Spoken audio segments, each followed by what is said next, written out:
Good afternoon, everyone. I'm Leonie Kronborg. I'm one of the executive members of the World Council for Gifted Education. I'm here this afternoon to introduce our next keynote speaker, Roland Persson. He is the Professor of Educational Psychology from Jönköping University in Sweden. Would you please join me in welcoming him this afternoon to give his keynote? Thank you.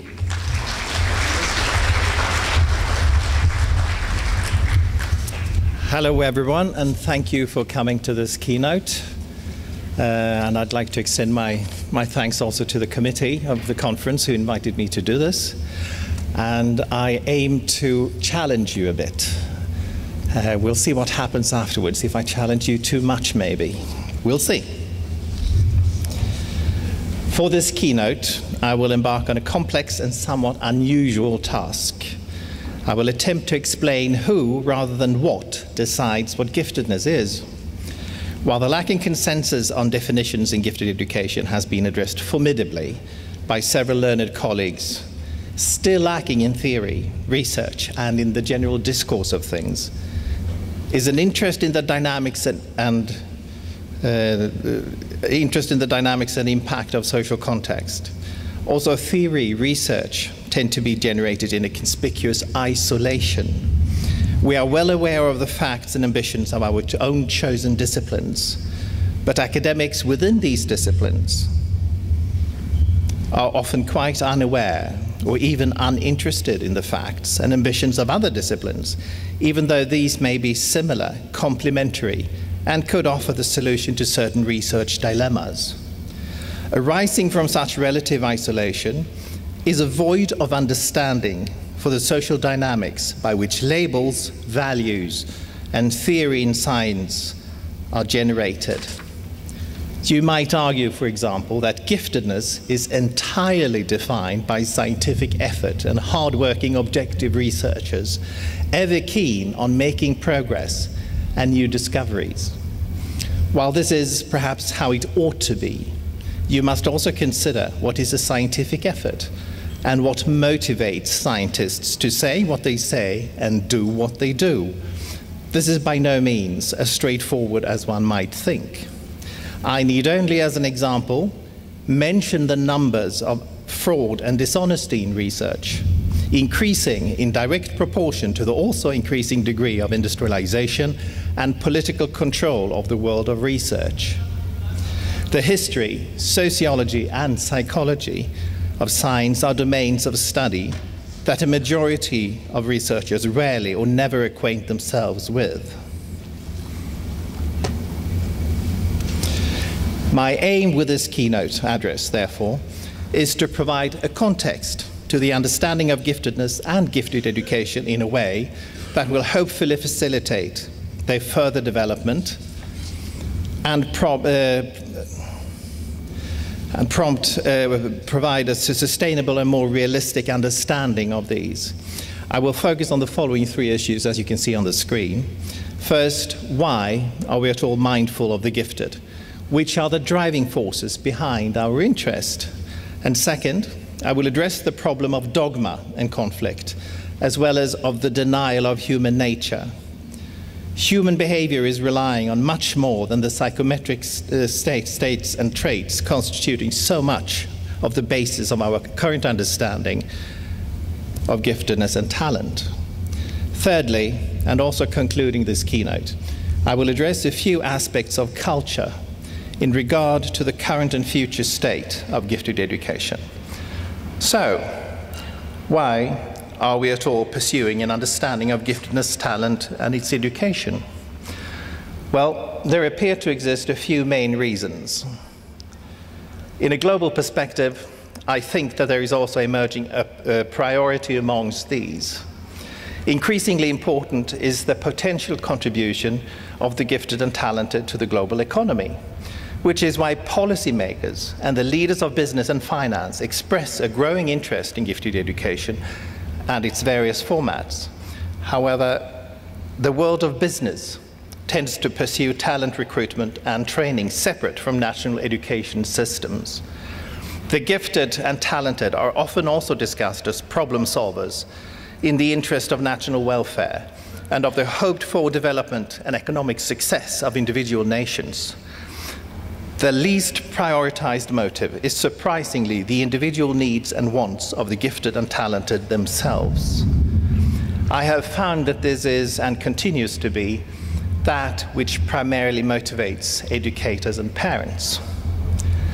The gifted have been described as, and I give you a few quotes from the literature, the world's ultimate capital asset, and also that they guarantee a constant reservoir of individuals who will lead both research and development and education, thus continuing to propel recruitment of the community, the state, and humanity at large toward a knowledge-based economy. In Korea, for example, creativity has come to the forefront in considering Korea's future in the global economy. The same is true of Azerbaijan, and of course true also in Europe and in the United States. Policymakers are urged to meet the needs of intellectually precocious youth because they represent extraordinary human capital for society at large. The idea that education serves the purpose of individual enlightenment and empowerment is increasingly overshadowed by the global knowledge economy's demand for growth by innovation, that is, discovery of new marketable products and services by high-achieving, gifted and talented individuals. According to the World Bank, and I quote them, "Only educational spending that is immediately profitable is justifiable, and studies such as in anthropology and cultural studies are irrelevant." For this reason, according to some scholars, we need to persuade policymakers of the desirability of gifted education programs and services and to improve our communication regarding the prospective and actual benefits of gifted education. The world really does need problem solvers in view of recent years' global problems and crises, from shattered economies to environmental disasters and the emergence of an increasingly fickle climate for the entire planet. Who are better equipped to assist than the gifted and the talented? However, consider what Joan Freeman has argued, namely that the gifted need permission to be gifted. This is a most important aspect of the hopes and efforts we tend to invest into the pursuit of gifted education. The World Economic Forum has recently published a report on global risks, which you can see on the screens, problems that we may all encounter, irrespective of in which country we live. These are, for example, severe income disparity, chronic fiscal imbalances, rising greenhouse gas emissions, water supply crises, and mismanagement of population aging. The report rates these critical issues in terms of how likely it is that they can be avoided or in fact are already happening. They all rate, according to this report, as almost certain. Also quite recently, the rather unique Future of Humanity Institute at Oxford University published an equally alarming report on threats to the survival of the human species, which immediately caught the interest of the press and media. The researchers of the Institute point out that humanity has indeed had a knack for surviving every cataclysmic and threatening calamity over time thus far. But during the last few decades or so, there have developed threats for which there are no track records of surviving, namely synthetic biology, nanotechnology, machine intelligence, computer algorithms controlling the stock market, and the manipulation of genetic structure. Note that the problems are not the innovations as such, but rather the question of human error, or indeed terror. The head of the Institute, Dr. Nick Bostrom, he explains to the BBC, and I quote from the BBC interview, "We are at the level of infants in moral responsibility. But with technical capability of adults, the advance of technology has overtaken our capacity to control the possible consequences. End of quote. Apart from the obvious question, this doesn't work, there it is. Apart from the obvious question, why, as a global community, do we not take appropriate action immediately to make certain that things do not go out of hand? It is also the question, how great an interest does the scientific community actually have in focusing on human survival as a research problem? Bostrom again, he compares the number of published scholarly articles on 3 randomly chosen research topics, plus studies focusing on human extinction, all published in 2012. He found that there were approximately 1,000 studies on dung beetles, about 600 on snowboarding, 100 on the chemical compound of zinc oxalate, and only a handful of published papers were devoted to human extinction.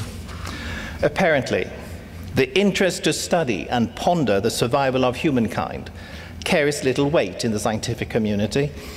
A fair guess of why this imbalance of priorities exists is that there is no or little research funding available to study something that does not immediately support economic growth. It is therefore also unlikely that such study would fast-track any scholar to a distinguished academic career, and for this reason be of limited interest. Most of you will know the UNESCO Salamanca Statement and Framework for Action on Special Needs from 1994. It speaks compassionately and very reasonably on the individual needs and rights of every child. And I'll quote from it. Every child has a fundamental right to education and must be given the opportunity to achieve and maintain an acceptable level of learning. Every child has unique characteristics, interests, abilities, and learning needs. Education systems should be designed and educational programs implemented to take into account the wide variety of these characteristics and needs, end of quote. Well, with the emerging global knowledge economy, there has been a rapid shift of emphasis in many school systems worldwide from an individual right to education, satisfying individual children's needs, to school systems mainly producing quality manpower, capable of developing and sustaining a knowledge economy. In the wake of this shift, the OECD program for international student assessments, you know it as PISA, was launched in the year 2000, to date involving about 70 countries worldwide, aiming to evaluate education systems by testing students' abilities in reading, mathematics, and science every 3 years or so. The testing program is, above all, a political program, a political instrument, economic in nature. It has very little or nothing to do with the needs and interests of individual students. By and large, I think that educators currently experience the impact of the changing motives for education, but most have probably not reflected why and by what structural means these changes are taking place. As policies of education are in the process of changing, therefore, a majority of educators would still tend to prioritize children's individual needs. So much so, in fact, that educators are encouraged to increasingly emphasize the economic benefits of their work when interacting with policymakers to be listened to. We want the gifted and talented for their potential input into the global economy, certainly. Their ability to resolve difficult problems, potentially threatening the welfare of humanity, and of course, because they have educational needs and individual interests that need to be met. This all seems quite straightforward and uncomplicated, doesn't it? Well, why does gifted education have problems with theory, with implementation, and even with worldwide recognition? Only about 17% of the world's countries pursue some type of systematic educational intervention for gifted and talented children. I propose that there are two main reasons for these problems. The first one is dogmatism, and the second, the frequent failure of much of the academic world to recognize human nature and taking it into account in research and application. Dogmatism is often defined as, and I quote Borland's definition and elaboration of the original Milton Rokeach construct, a closed mind characterized by a stubborn refusal to acknowledge truth, a willful irrationality within a context in which rationality is a valid criterion for assessing the soundness of one's thinking. Human nature, on the other hand, tends to refer to the distinguishing characteristics, including ways of thinking, feeling, and acting, that humans tend to have naturally, independently of the influence of culture. In other words, these are adaptive aspects of human behavior, not necessarily subject to a learning process. Dogmatism must not only be understood as a psychological construct, designating certain individuals' disposition.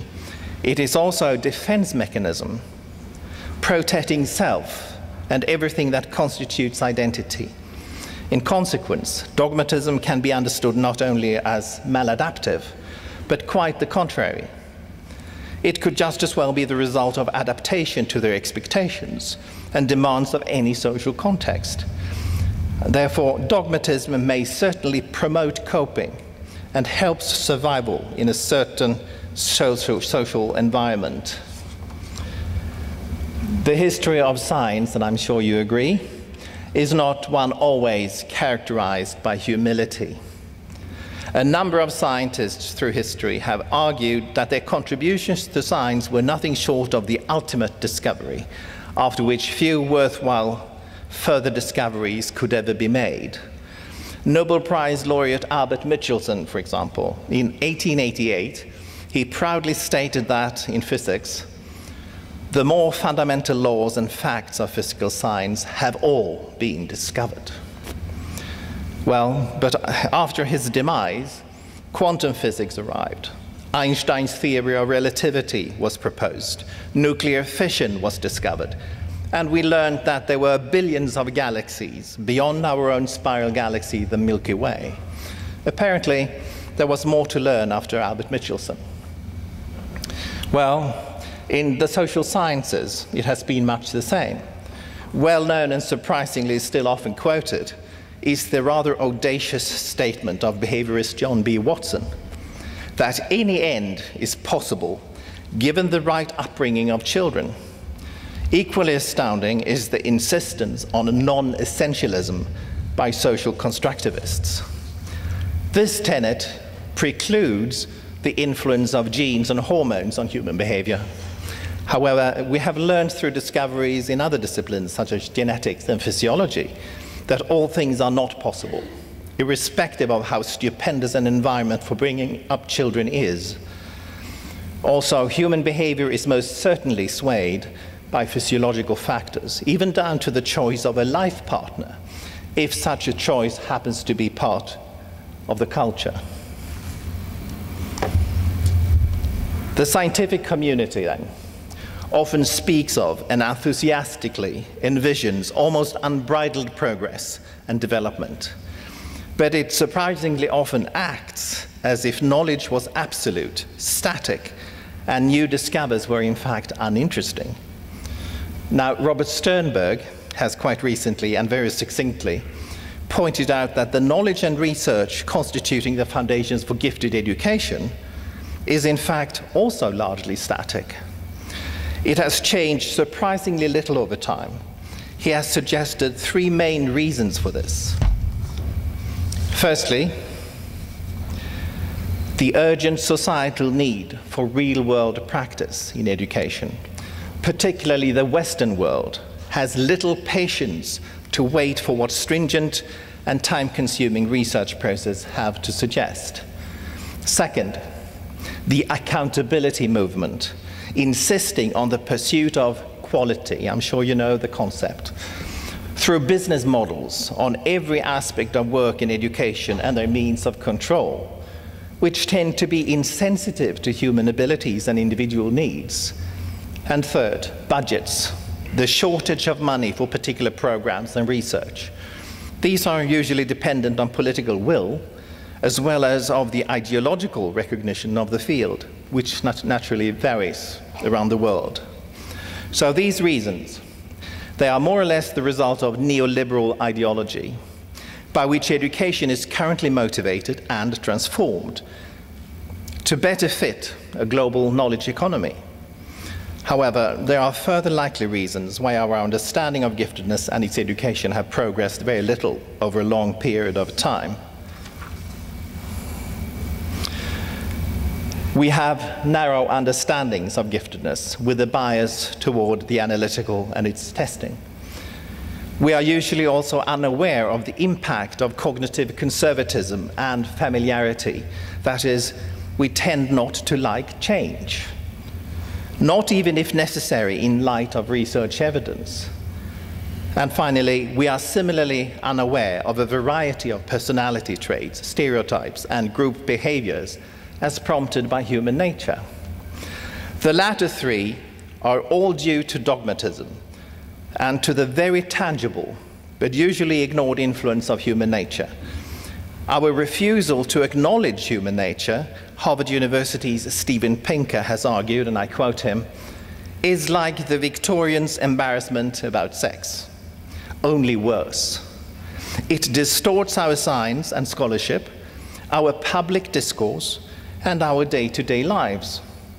The dogma that human nature does not exist in the face of evidence that from science and common sense that it actually does is a corrupting influence, end of quote.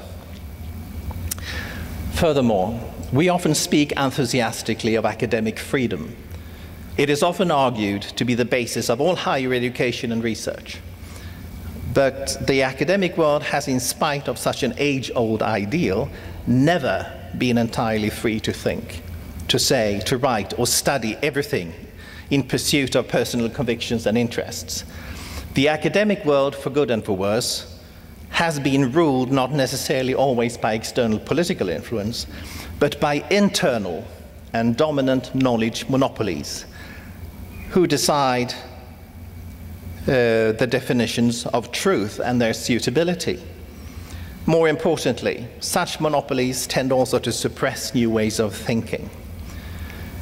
But we need to consider also that these monopolies are usually, they have political sanction and tend to be motivated by gain, power, and influence rather than by epistemological conviction, empirical discovery, objectivity, and accuracy.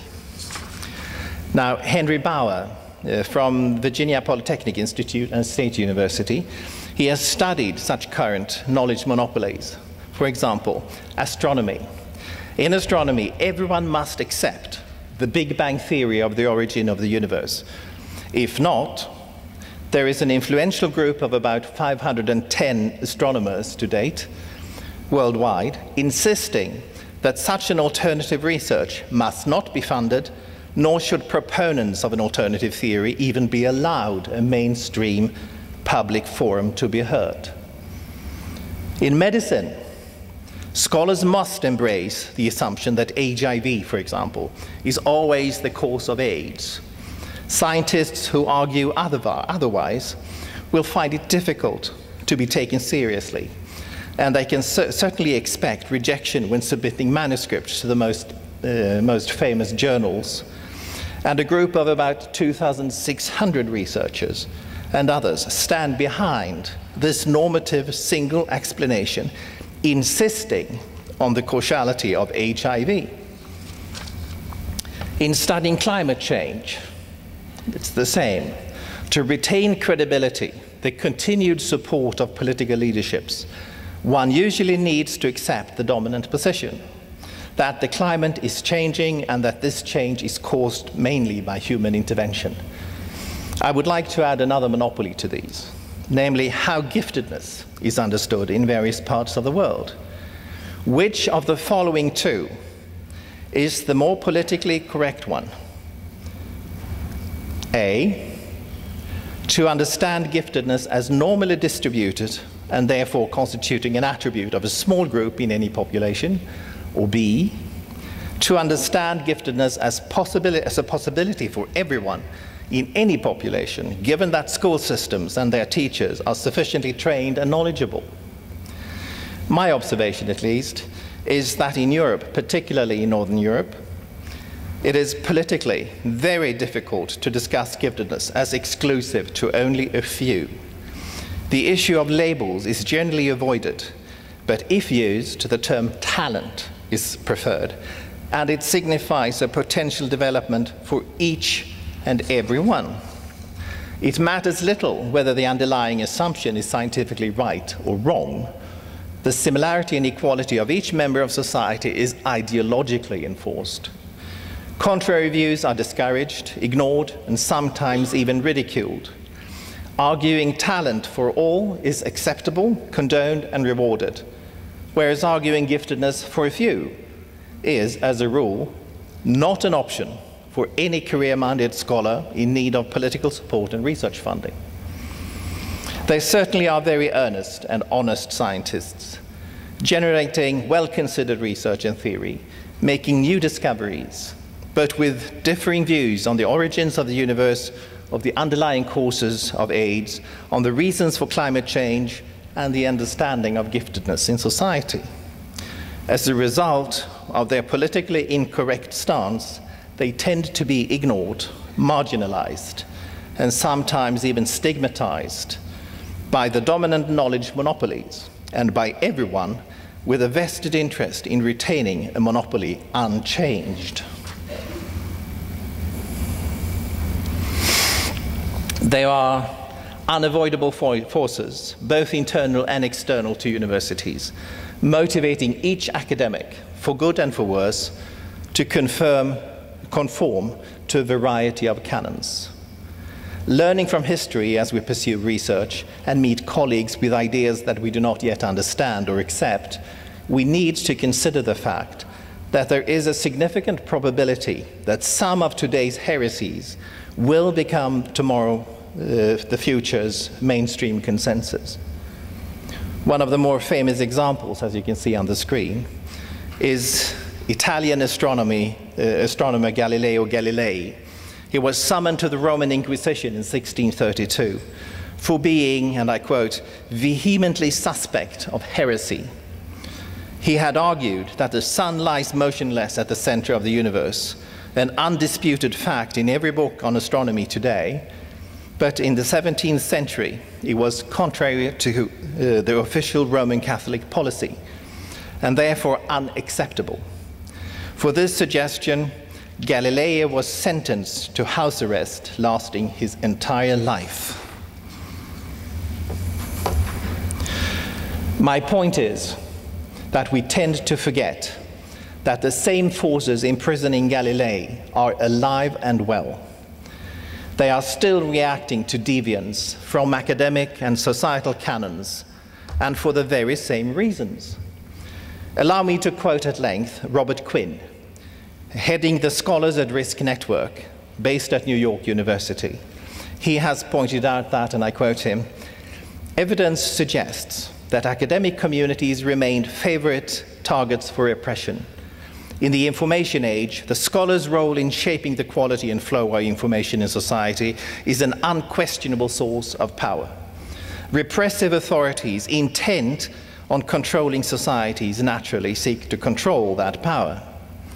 Scholars are obstacles to these goals because the nature of their work requires the development of ideas, exchange of information, and expression of new opinions. Where the ideas and information and opinions are perceived by authorities as threatening, individual scholars are particularly vulnerable. Such scholars are labeled explicitly or implicitly, and I quote, dangerous suspect, disloyal, dissident, or enemy of the state, society, faith, family, culture, and so on. It is important, I think, to recognize that repression here must not be understood as referring to any specific country. Repression of information or knowledge, contrary to dominant knowledge monopolies, is universal. Only the means and the degree of ferocity by which such repression is pursued differ. All nations do this, no matter how democratic, and they have always done it, prompted by human nature. Dogmatism should be understood as the impact of dominance behavior through aggression, especially the defense and conquest of territory, the assertion of dominance within well-organized groups, and as the disciplinary action used to enforce implicit and explicit rules of any group. Aggression is unavoidably part of human nature and has biological determinants. We are programmed by evolution to defend our interests for as long as they somehow serve our survival. Perceived threats are handled by humans and other animals, social animals I should say, alike by posturing, submission, escape, and attack and elimination. Our first choice is generally not to eliminate the threat posed by another individual. It is to scare them off by demonstrating superiority. If this proves successful and whoever threatened us is convinced of the opposing greater strength, he or she may choose to simply leave to seek safety elsewhere. However, the threatening individual may escort to forming liaisons instead. It is better to be friend and ally to perceived superiority rather than to be its foe. As a last resort, if nothing else works, we address the perceived problem with an intention of eliminating it once and for all. In the light of dogmatism and dominant knowledge monopolies, it is prudent, I think, to consider the degree of submission and adaptation necessary to fit into any social group ruled by the dynamics imposed on all social animals by evolution, and compare with the typical characteristics of gifted behavior. Ellen Winner, for example, she has portrayed the gifted as, and I quote from her book, risk-takers with a desire to shake things up. Most of all, they have the desire to set things straight, to alter the status quo and shake up established tradition. Creators do not accept the prevailing view. They are oppositional and discontented, end of quote. Also, researchers Janus and Robinson have summarized the known characteristics of intellectually gifted individuals as self-sufficient, independent, autonomous, dominant, and individual, self-directed, intellectually curious, reflective, creative, imaginative, and listen to this, non-conformist. Given that these studies of gifted personality are reasonably correct for a majority of gifted individuals, although perhaps not all, it raises a most important question in the light of why we are interested in promoting the gifted and talented. How feasible is it to expect the gifted to contribute to the global economy, to be the warrants for any nation's future welfare and wealth, and if need be, perhaps also serve the world as saviors of the human prospect? Reaching a place of influence and trust in any society, the gifted, like everyone else, first have to adapt, conform, and prove loyal to the many existing canons and dominant knowledge monopolies and their influential leaders. Their allegiance must also be proven and rewarded. This means that they often have to compromise their own identity, their personal values, and the way in which they tend to function without socially imposed restrictions.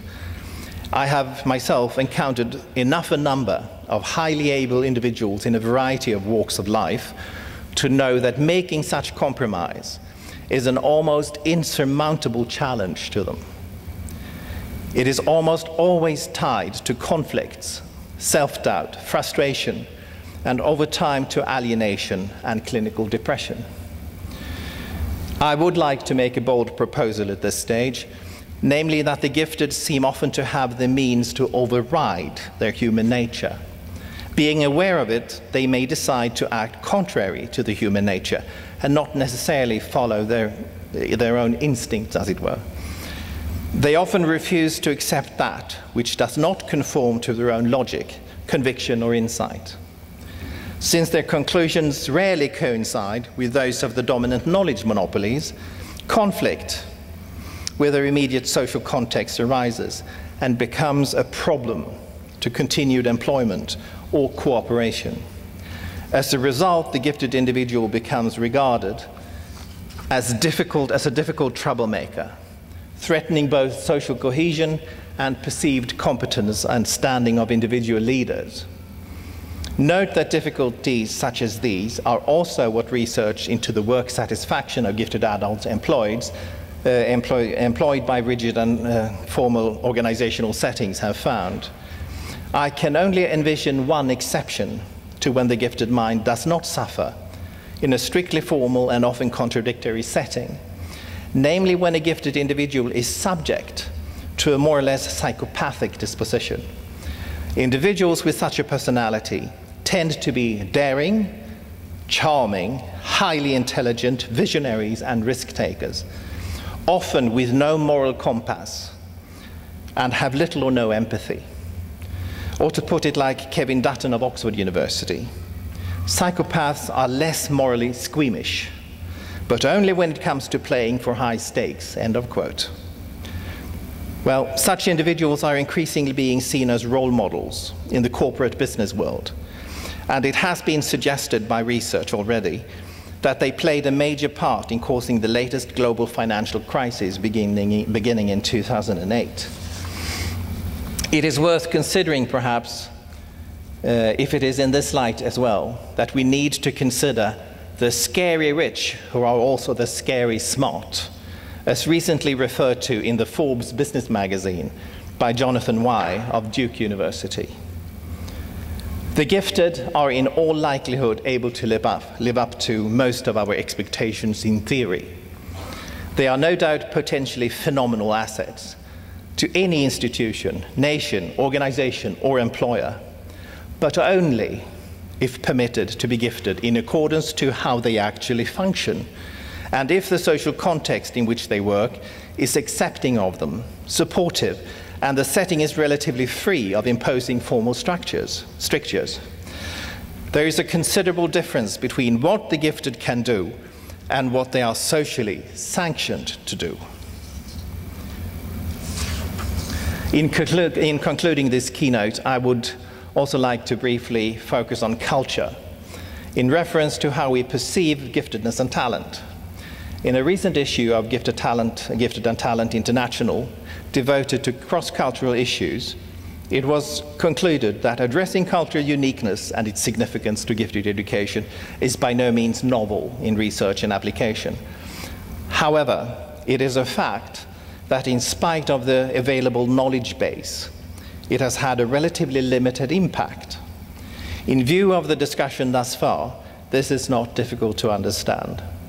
Knowledge monopolies and the dogmatism that accompany them may certainly explain why, as Sternberg pointed out, gifted education has changed relatively little over a long period of time. There are at least 4 different types of human culture. Unique ethnic cultures, subcultures within these, a general culture shared by all of us, but most importantly in this context, there is also an overarching superculture. This is highly relevant, since the notions of globalization and knowledge economy constitute such an influential superculture. This supranational system of ideological and mainly neoliberal values exerts an increasing influence on what we do as researchers and educators, and also how we increasingly learn to think about giftedness and science in general. The gifted and the talented, however they are defined theoretically, are undoubtedly in the process of becoming commodities on the global market, being embraced by the superculture and its production needs rather than by native ethnic cultures. Note, for example, that there are 53, to date at least, 53 multinational corporations in the world, all with an accumulated wealth greater than 120 of the world's nations. Needless to say, these corporations will go to great lengths to acquire the talents they need for continued success.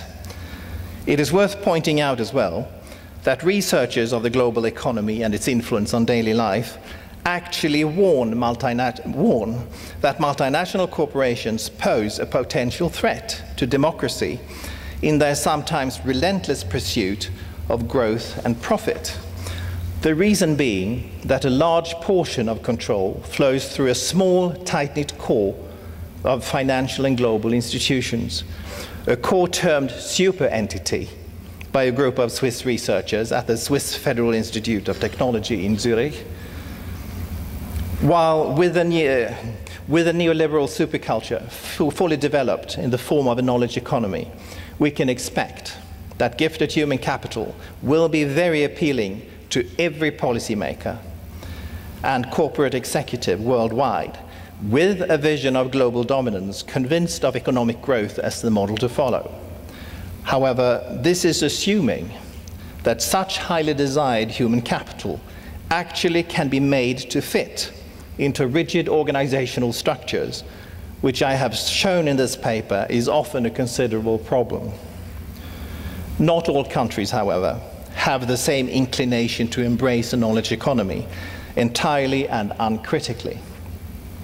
While Europe, and I think much of the Western world, has more or less relinquished the idea that cultural expression and age-old tradition have an intrinsic value, not necessarily profitable. India, and I think a number of other nations in Asia, Africa, and in South America, have a more balanced understanding of combining tradition and cultural expression with the notions of progress and economic development. Excuse me. Patel, for example, he is chief economic advisor to the Indian government. He urges the forces of the emerging superculture to restraint in how to understand education, in general, that is. And I quote him, "Let us not be mesmerized by the flattering notion that higher education is an investment good with productivity in economic terms, higher than most other investment. Higher education has returns which far transcend mere economic returns. These returns are the very substance of what development is all about, that is, the quality of life in its entirety, including individual dignity and self-respect and command over one's own life.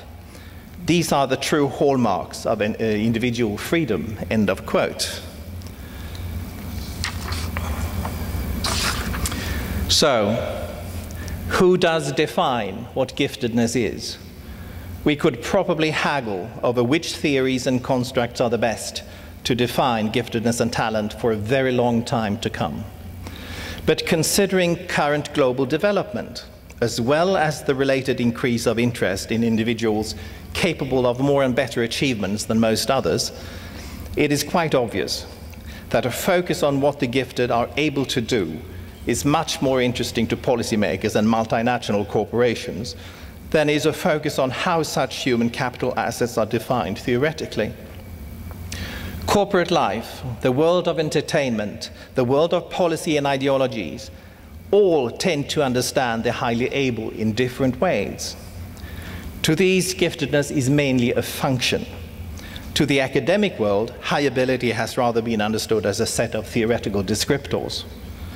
Understanding giftedness as function in a societal context has, to my knowledge, in the academic world, not even been on the agenda. So the pragmatic answer to the question of who decides what giftedness is that there are a number of deciding factors. There are, of course, academic concerns, but there are also more practical concerns as defined by society with little interest in the theoretically finer points made by academics. Furthermore, within each group with vested interests in high ability are unavoidably individuals promoting and defending their own agenda for a number of reasons prompted unaware by human nature, often resulting in dogmatic attitudes and creating new knowledge monopolies.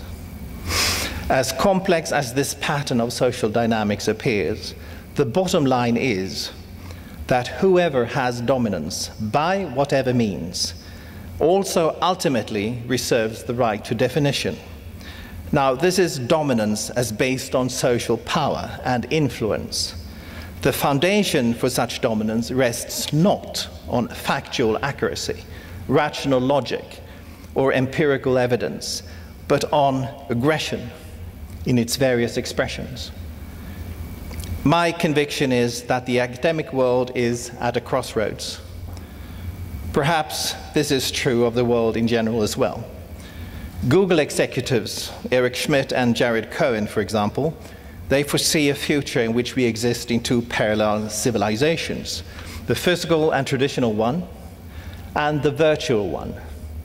Other thinkers and researchers speak of a new world order. However, as Oxford University's Future of Humanity Institute has pointed out, while we are quite literally going where no man has gone before, we do so in incredible haste, characterized by little understanding of moral responsibility, and in the wake of a global economy we see mainly motivated by corporate growth and gain, aided and sustained by information technology, which we are increasingly allowing to operate without human control. At least I find it deeply disconcerting that the world is so obsessed by technological progress and prowess, and that education systems worldwide are made to serve this development uncritically. While equal importance is not given to moral responsibility, individual concern, and unique cultural expression. It is also somewhat worrisome that high ability is viewed as a commodity and is increasingly becoming a key issue in policies embracing global development towards the knowledge economy.